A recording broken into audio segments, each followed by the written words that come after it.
Thanks for joining me for another episode of our Project Catalyst podcast series. My name's Kim Clyden.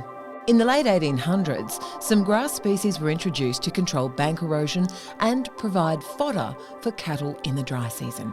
Pondered pasture along the coastal fringe required species that could survive in water, including paragrass, Aleman grass and Hymenachne, which decades on is proving complex to manage as an invasive plant. The ponds created also require management as they form barriers to diadromous fish species migrating into freshwater from the ocean to spawn. The answer? Fish ladders. Grazier Stuart Borg moved with his parents from Nebo, west of Mackay, to the coastal property Markland Station, south of Mackay, in 1991. Stuart appreciates the value of grasses and continues to expand his father's legacy of best management practices. I believe a lot of practices that my father implemented on his property were quite groundbreaking at the time. He was ahead of the time as far as regenerative ag and practices go. He was very big on microbes and trying to work with the soil microbes rather than bend them to your own will. He was big in pondered pastures and utilising the resources that we have on the property. Some of the first in Australia that were built here. So the first walls were actually built in the mid-50s with another campaign conducted by colonial sugar refineries in the mid to late 70s. So there's now in excess of 13 k's of levee banks on the property, which result in about 2,500 acres of pondered pasture. How valuable then does that make this land? I personally view our pondered pasture as some of the most highly valued land on the property, given that the fact that it is extremely valuable to us in dry periods. We view the well-established pondered pasture as having a carrying capacity of 2 beasts to the acre for 6 months of the year, and it's also in the most critical dry periods when nobody else has grass. We've got plenty. Having been on this property now for 27 years, with your parents and now managing it yourself, what are some of the greatest changes you've noticed, whether environmentally or weather-wise? Weather-wise, we have witnessed changes that our weather events and our wet seasons seem to be shorter periods or non-existent. A lot of our traditional wet seasons just don't seem to occur like they did generations ago. You're standing next to a cone ramp fishway. How much did you know about this technology and engineering prior to having one installed on the property? I must confess, prior to installing this initial fishway on the property, I didn't know a lot about fish ladders and the way that they actually worked and the dynamics of it all. I obviously I was aware of fish ladders and what the principle was, but not the full dynamics and how they actually worked. So this is the first of 3 that we have on the property, and ironically enough, there are actually 3 different styles of ramps, but this is my personal favourite, and I believe it's probably one of the best in Australia. What has it changed about this waterway in particular? By introducing the fish ladder into this particular passageway, it's allowed fish to migrate upstream where they would have struggled in the past, and now through monitoring over the last 8 odd years that since it's been installed, we now have proven that it's definitely working, and as far as water quality is concerned, it's allowing fish to migrate up and grow throughout the seasons, and that's now proven when we've got tagged fish being recorded 12 months after release. In a normal season, fish that are migrating up the fish ladder tend to be anywhere from 2 to 3 centimetres in length, little baby fellas, and over a dry season they tend to grow to 30 or 40 centimetres over a 12 months period when they get back. But this particular waterway in the background, we have captured and tagged fish here in excess of 70 and 80 centimetres. So what were the 70 and 80 centimetre fish? Barra. They were barra. Yeah, all barra. You've got children. Yep. How do they enjoy this area of your property maybe differently from the way they would have in the past? Being a property owner and working on land, downtimes is at a premium, so it's a bit hard to get away and enjoy life. But this has become a bit of a vocal point for us. It's nothing better on a late Sunday afternoon to come back with mates and family and a few beers and kick back, catch a fish, and enjoy life for a change. It hasn't inhibited our operations in any way by introducing a fish ladder on its own. It's probably introduced us a little bit more work in the way of things of just water monitoring and taking note and recording the data that's come out of it. But I honestly see that all as a positive anyway, because it just gives us confidence and it gives us evidence that we are heading the right track in the long term. I do believe in time farmers and landholders will be rewarded for our environmental efforts. And so if we can sort of break ground in that area and actually prove that it can be done sustainably and in the long term without costing our own production, I see it all as a bonus. Bringing fish into this system and having them actually stay here a little longer, what else have you noticed about your ecosystem in relation to other species of animals in the environment? Well, the ecosystem local here to Markland Station hasn't altered drastically over the last 28 years of us being on the property. Given that a lot of the infrastructure is already here prior to the fish ladders, I think I see the fish ladders as adding to what was already here in the past. So for instance, in my father's time when he was alive, he'd actually been active in recording bird species on the property. We got it in excess of 365 bird species on the property, which just sort of lends to, the property is quite unique for the area. One, there's not many properties of this scale and magnitude, and two, just the diversity that we've actually got on the land. By withholding large quantities of fresh water for longer periods, it allows migratory species to stay here all year round. It gives them a breeding habitat to stay long term. So, when seagulls are evident to be nesting here every year, that sort of proves to me that the ecology of the properties we're standing and it's alive and healthy. A generational farmer, Jason Bradford agrees and has been inspired to adopt fishways on his cane and cattle property just south of Mackay, restoring balance to 117 hectares of land that sits on the edge of Mackay's azure coastline, where freshwater meets the salty marshes. It is exactly that, Kim. It is exactly a meeting of the places of edges. You've got the mangroves, you've got salt pans, you've got the Bruce Highway with 12,000, 14,000 cars coming across, 20 k's to Mackay. You've got those the Melaleuca swamps, you've got savanna, grasslands, you've got open forest. So it really is a melting pot environmentally. How long have you actually had this property in your family?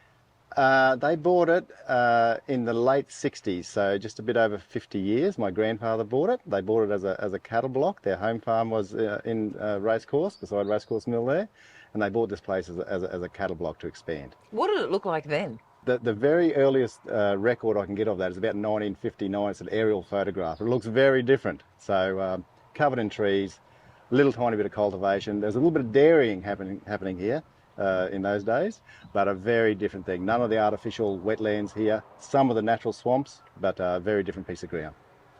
So what's happened in that time? From the beginning, obviously, the clearing had to happen for the grazing management, which is the way we looked at it then. Yeah. So is that where it all started? Yeah, so basically they started developing it as a cattle block, so the clearing happened then, and thankfully my parents and my grandparents had the foresight to keep some areas. So we still got some parts of the block that I affectionately term the nature plot, and they are basically original.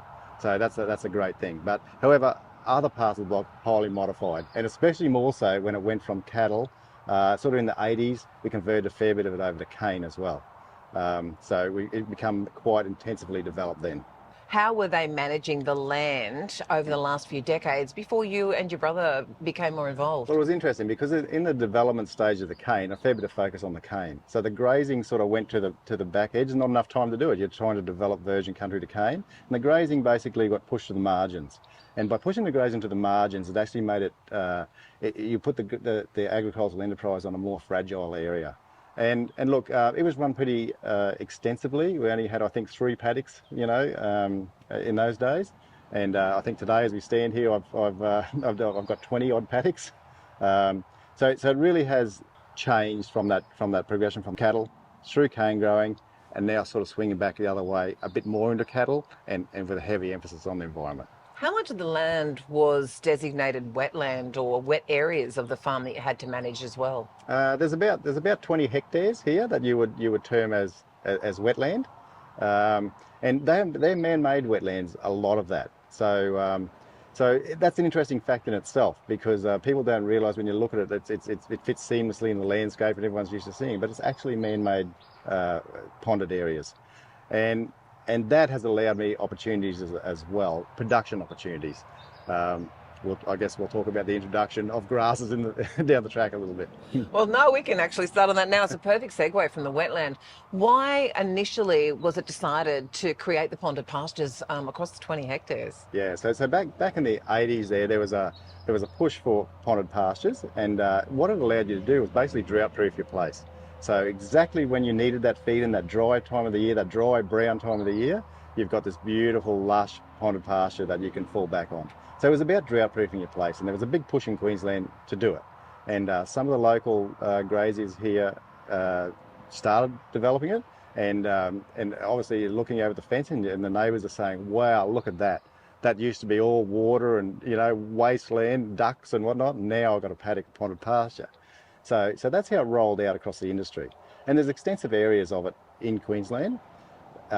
Look, it's a wonderful tool. I've said this before, like it's a cattleman's dream, but it's a barrow's nightmare. So the environmental considerations, I guess nobody really knew just how invasive those grasses can be. We bought grass here from Markland Station, just down at Kamala.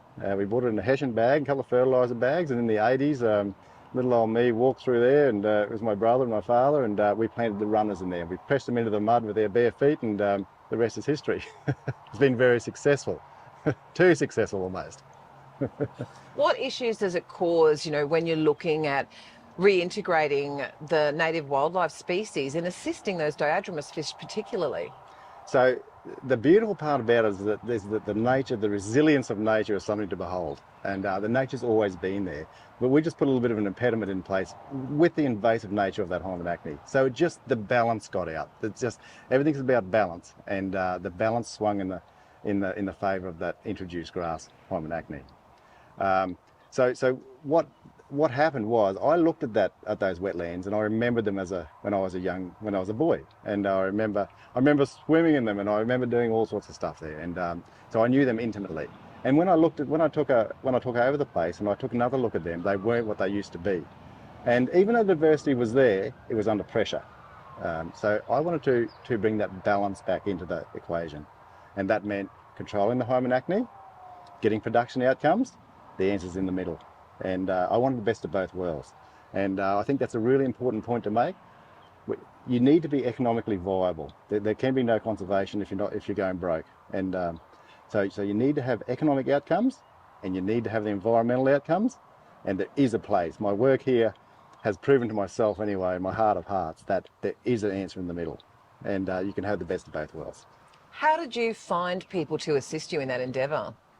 Well, it was interesting because I'd never really been involved in any grants or funding or anything like that, but I knew of this local mob called Reef Catchments. I didn't really know what they did. I thought maybe if you approach them, you could get some a subsidy to buy a chemical sprayer or something, So I wasn't unsure what their role was, but I contacted them and I said, look, I'm a landholder here. I'm 20 k's from town. I've got a place where there's a fair bit of potential, because I'd seen the wildlife, the biodiversity and the volume of wildlife that was here. I'd seen the migration of fish come and go, and I'd seen dry years where there was 100% mortality in those systems, and you're thinking that shouldn't be like that.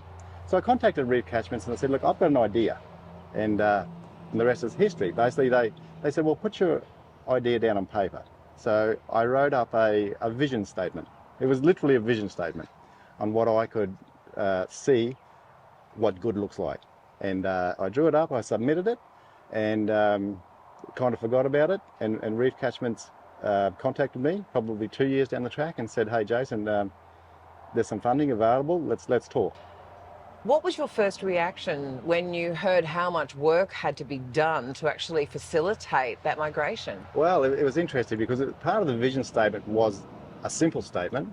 My vision statement said, we need a way to facilitate the movement of the fish from the marine environment into these freshwater environments. And once they're in the freshwater environments, we need a haven for them. So my vision is that we dig a long channel, a long deep channel. Remember that Hymenachne doesn't like to go on anything over about 2 metres deep. So we need a long deep channel that snakes its way through those wetlands, greater than 2 metres deep, so naturally the Hymenachne doesn't want to grow there. And off that channel we need some refuge pools, some deep refuge pools, so that in a dry year the water shrinks back into that channel and the fish have somewhere to live successfully until the wet season comes to rescue them. I didn't realise the amount of work and design and the effort that had to go into that simple pathway that I'd asked for to facilitate the movement. So a lot of science has gone into it, a lot of work's gone into it, and I'm so happy with the result. And it's a great feeling to stand there with the water flowing down that ladder, knowing that in the past there was only, depending on the rainfall event, a couple of days maybe where fish might have had the opportunity to get in. Now it flows for a couple of weeks, and that whole time fish are utilising that, and it's wonderful to behold. It's nature at work. Given the Hymenachne has been so invasive, how have you found an effective way to manage it over the years? So we're going to manage it by grazing, because the alternative is chemical control. There's something about spraying glyphosate into the 20 hectares of wetland environment that just doesn't feel right with that biodiversity in there. So I really wanted a win-win situation where I could keep that Hymenachne, because it's an important part of my business here, but keep it under control. And one of my philosophies is that I should use animal power, in this case it's cattle, as much as I possibly can, rather than buying equipment and and then sitting in the shed and it's rusting, depreciating, costing me fuel, repairing and all the rest of the stuff. I've got a wonderful machine out there that can actually help me with this. It's on 4 legs and it actually makes me money. So I want to utilise grazing, controlled grazing, to control that Hymenachne in specific times of the year, and then get the cattle out of it. So what happens is the cattle will utilise that in the dry times, and they will, exactly when you want it, and they will chew it down close to the ground. And then if you time that correctly, the wet season comes along, it puts a metre or so of water over, and that really knocks the Hymenachne around. It doesn't kill it, but it definitely subdues it, which is the perfect scenario. So that's the balance we're trying to achieve. And the project actually gives me the ability to manipulate the water levels in that lagoon to the point where, coming towards the wet season, if it's still too high, because the cattle don't like to go out there and graze up to their belly in water, but they do love following the water in. So I can manipulate the water level. The fish are still happy, they've got their refuge pools and their channels, and the cattle are following that Hymenachne in, which is doing good things for my bank balance. It's doing good things for the control of the Hymenachne. It's a win-win situation. What's it doing for the fisheries? I mean, the fact that you've seen so many fish in the monitoring so far, and it's only been such a short time. Yeah. Well, look, the plan is to enhance the survivability of those fish. Like, they're coming in, nature wants to put them in there. They want to be in there. Like, it's quite fascinating to see the productivity of those systems. When you see the amount of fish and the amount of wildlife that are feeding on those fish, the ecosystem that it's supplying is quite sobering. So my goal is to get those fish back out, to allow them to complete their life cycle, like they should, like nature intends, and to get them back out into the marine environment for the enjoyment of everybody. You've also become involved with reef management, and the fisheries side of things. Yeah. Why did you feel that you wanted to get more involved? I represent recreational fishermen on the reef line working group. So that group meets, it's a mixture of people. It's a very diverse mixture of people. It's commercial fishermen, it's exporters, it's scientists, it's conservation groups, it's rec fishermen.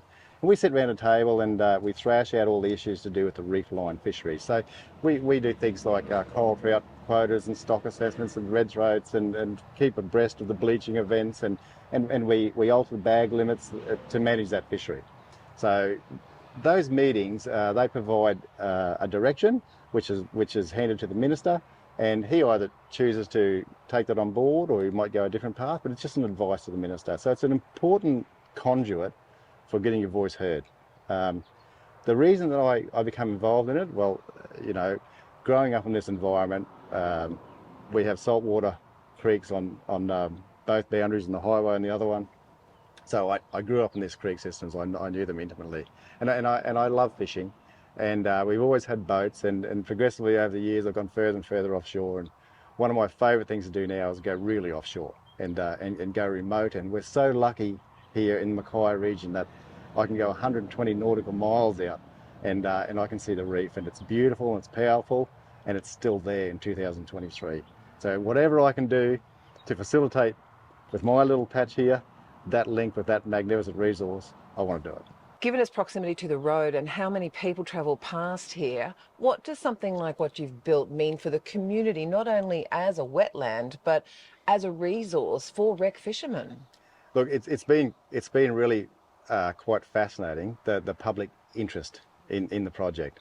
And I guess if you're driving past and you're seeing all that earth-moving gear in there, and you're wondering what the heck is going on in there.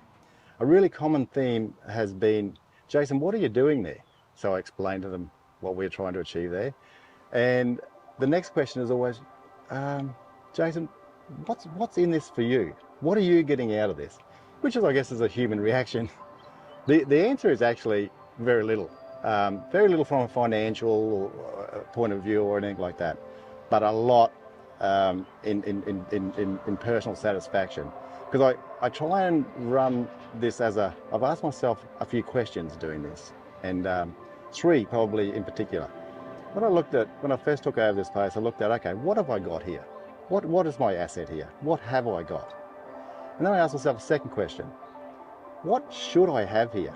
Like, if everything was really humming, and here I am, Mackay, Queensland, in this environment, what should I have here? Are there species missing? Is there habitat missing?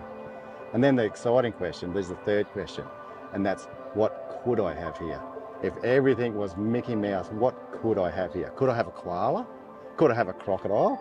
You know, it's funny I say that, because in our ownership, 50 odd years here, never had crocodiles in the place. In the last 6-8 months, we now have 2 crocodiles here. and I always used to joke that, you know, we've got a little mini kakadu here. We've got everything you could travel a long way to see, but we didn't have crocodiles. And I guess it's a case of build it and they will come. And hopefully that translates to the success of the recruitment in the fishery, in the fish stocks in the dam, and translate to success in the biodiversity. And people might raise their eyebrows and say, my God, you've got crocodiles here, that's a problem. Well, I guess it could be a problem, and I'll monitor it carefully. But at the end of the day, they are supposed to be here. We're in Mackay, North Queensland, beside a saltwater environment. We've got a beautiful, bountiful freshwater environment adjacent to that. There should be crocodiles here. So I actually look upon it as a success.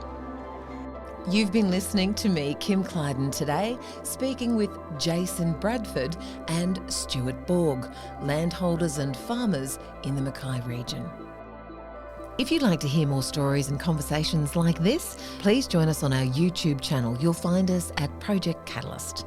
Also, our website, projectcatalyst.net.au, and our social channels on Facebook and LinkedIn.